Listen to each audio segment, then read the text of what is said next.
So today we're going to be talking about some do's and don'ts of gifting watches. You would think it's pretty simple to just gift somebody a watch, but Zach, you've been selling watches for about 6 years now professionally. What would you say some of the do's and don'ts are? Well, first on the list of do's has got to be if you're gifting to somebody who is into watches a watch and you have zero information going into this, it's just, I want to get them a watch and I have no idea what they want, involve them. You have so many options, and there's nothing worse than spending good money on a watch that doesn't really do the job.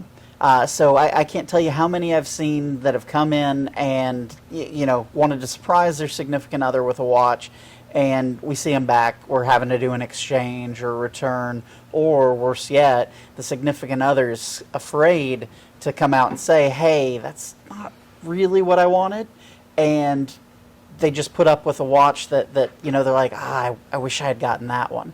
And then you're going to end up spending the same money that you were going to in the first place all over again, because you're going to end up adding that other watch to the collection later on. So that would be the biggest. And I guess that's also a don't, as in don't do it by yourself. One other do I would say is use some context clues. Watch nerds, we tend to talk about watches a little bit with our significant others. You're around, so there is going to be something somewhere. Yeah. Maybe it's a bright green notebook that says this is definitely not a list of the watch I want next. I know what you're talking about. But use some intuition, and that might get you to where you wanted to be. I agree. If you're not careful, you're going to make a very amazing, joyous time really awkward. Mm-hmm. And you can put the other person, the receiving party, in just a bad moment there, right? They can feel like, man, how do I tell my spouse or my whoever the case may be that I hate this watch, or I have one that's almost identical to it, or on and on and on, right? Mm-hmm. It's too big, it's too small, it's too this, it's too that. And that can be awkward. And, people need to realize that rule can apply across the board. If you're into sports cars, you probably wouldn't go out and buy your significant other their dream sports car, or you wouldn't do that. Mm-hmm. But for watches, sometimes we think, it's a watch is a watch, and that's not the case for a lot of people. Now, to me, in my brain, I look at it, Zach, and I'm not in sales of watches, but I look at it into two fields, right?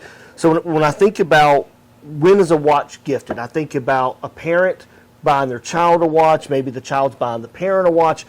Obviously, spouses, boyfriend, girlfriends, anniversaries, milestones at work, friends, yeah. Team building events where you're like, okay, this is the core of my company, and I want to gift them a watch. Another thing that comes to mind that used to be super popular, and boy, all of us watch nerds wish it would come back, is if you had so many years in a company, mm-hmm. you got that 25-year, gold watch, or 30 years, or whatever the case may be. And so to me, I think it just depends on the situation. I think as a sales manager in my full-time job, I look at and have thought about gifting my team a watch for us. So in that case, it may not be the watch of your dreams. It's the cool factor of, hey, there's only 5 of these in a company. There's only 50 of these in a company. Yep. I think back to when Eric Prince with Blackwater bought 150 Breitlings and gave it out to his team. Man, that was one coveted watch. Having thousands of employees, if you got one of those 150 watches, you're probably still wearing that watch today. Sure. So I think that it's the idea of I've got something that I had to earn more or less, other than it matches my outfit, right? Sure. So I think it really just depends. But you're right. And when I learned that lesson recently was last year at Christmas. We're filming this in June. So last year at Christmas, I took both of my sons into Reed's to pick out a watch for Christmas. And neither one of them picked watches I would have thought. They just didn't. They may have picked the brand that I thought they would end up with. But if I had to pick from these 30 watches, I probably wouldn't have landed on the ones they picked. Sure. And so I would much rather the surprise factor be a little bit less, but get them something they're going to use for the next 20 years, the next 15 years. So to me, that's the important part. And to speak to the surprise factor side of it, I mean, the surprise is your significant other coming to you, or you know, whoever you want to gift to, and saying, or wants to give you a gift, sorry, and saying, let's go watch shopping. You know, that's going to be a really good experience. As a watch enthusiast, I really don't want Anna surprising me with a watch, because they're, you know, especially with my taste, they're not exactly inexpensive, and you know, I don't want to hurt her feelings by coming back. Please, Jennifer, please don't surprise me with the watch. I'm perfectly fine meeting you at the store itself and picking out my own. There you go. Absolutely. Yep. So, with that said, I mean, that's a great experience. It is. Going to the store, making a day of it, you know, I would rather have that and that be the surprise than, you know, being surprised with a watch that I'm not a fan of.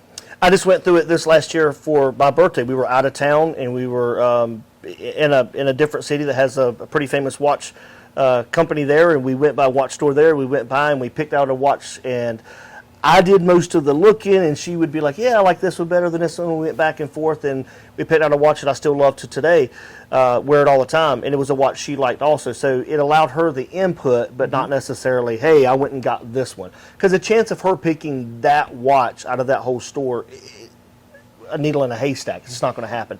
So I agree. I think it's a blend. So we would love to know from y'all today, any ideas or any comments on this. Tell us your experience where someone bought you a watch and it was a little awkward, or maybe someone bought a watch and they nailed it. If their company ever gave you a watch, or if you've ever been on the opposite end of the spectrum where you purchased a watch for someone, they didn't really like it. How'd they break the news to you? We would love you to like, subscribe, share, and leave a comment in the comment section. We would love to get back with you and talk to you about it. Thank y'all for watching, and we'll see you soon.